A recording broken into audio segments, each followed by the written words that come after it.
Welcome back to केराज academy. I am Kanika and आज हम बात करेंगे meaning and definition of pollution के बारे में। जो हमारा लास्ट वीडियो था उसमें हमने डिस्कस किया था एनवायरनमेंट के बारे में, जिसमें हमने concept and meaning of environment देखा था। तो आज हम बात करेंगे पोल्यूशन की। I hope my voice is clear and let's get started.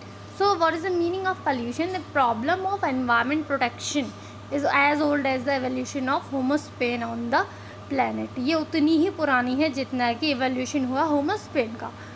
With the development of science and technology and ever increasing pollution come to the tremendous changes in the human environment. तो जैसे जैसे science and technology grow करती गई उससे हमारे environment को effect पड़ने लगा और उसमें एक बहुत बड़ा चेंज आया।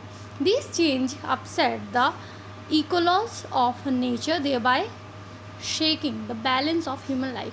इसने ह्यूमन लाइफ के बैलेंस को कहीं ना कहीं शेक कर दिया है और उसके नेचर जो जिस पोजीशन में वो था नेचुरली उससे उसे हिला दिया। Right, it therefore become the necessary to regulate the human behaviour and social transaction with the new laws designed to suit and the changing conditions and values in order to manage the face the challenges of the ever changing environment. A new branch of law known as environmental law.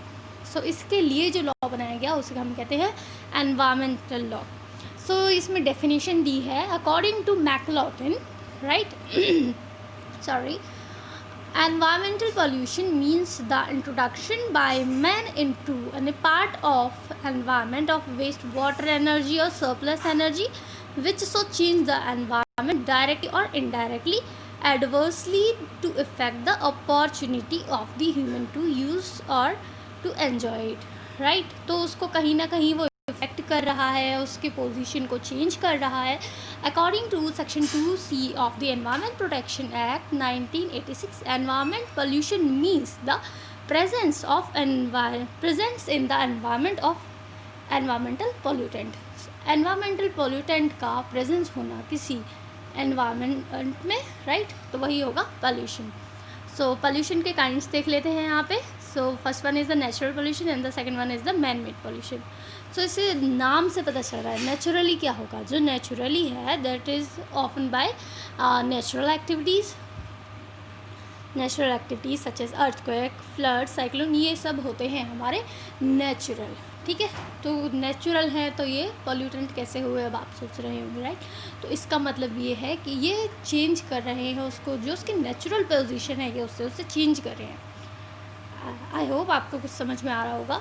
The sources of natural pollution are natural activities such as the volcanoes, wind blenders, etc. And on the other hand, man-made pollution, environment is affected more by man-made activities, as you all know.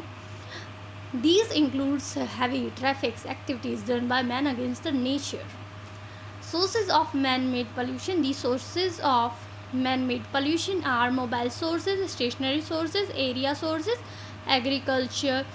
So area sources में हमारे क्या आ जाते हैं? Agriculture, cities, would burning, fire places, right. और जो mobile sources हैं वो हमारे हैं कार्स, ट्रक्स, बस, राइट। उसके बाद स्टेशनरी जो होते हैं वो हमारे इंडस्ट्रियल फैसिलिटीज़, फैक्ट्रीज। फिर environment pollution is further also classified in as, ये तो आपने बचपन से ही सुनेंगे, लैंड पोल्यूशन। सो जहाँ पे लैंड इफेक्ट हो रहा है, राइट, कर रहा है। सो वाटर पोल्यूशन का सबसे मेन एग्जांपल क्या होने वाला है कि जब फैक्ट्रीज होती हैं तो उनके जो जो उनका जो गार्बेज वगैरह होता है वो कहीं ना कहीं नदियों में जाता है। एयर पोल्यूशन, तो ये धुआं वाला एग्जांपल एयर पोल्यूशन में फिट होगा। फिर आता है फूड पोल्यूशन। तो food pollution is the presence of toxic chemicals और एलिमेंट्स और compounds in the food. So toxic chemicals का प्रेजेंस होना। The noise pollution is harmful and annoying level of the noise, मतलब नॉइज़ का इतना तेज़ हो जाना कि वो कहीं ना कहीं आपको अनॉय करने लगे। फिर radio active pollution, it includes the nuclear power plant, right.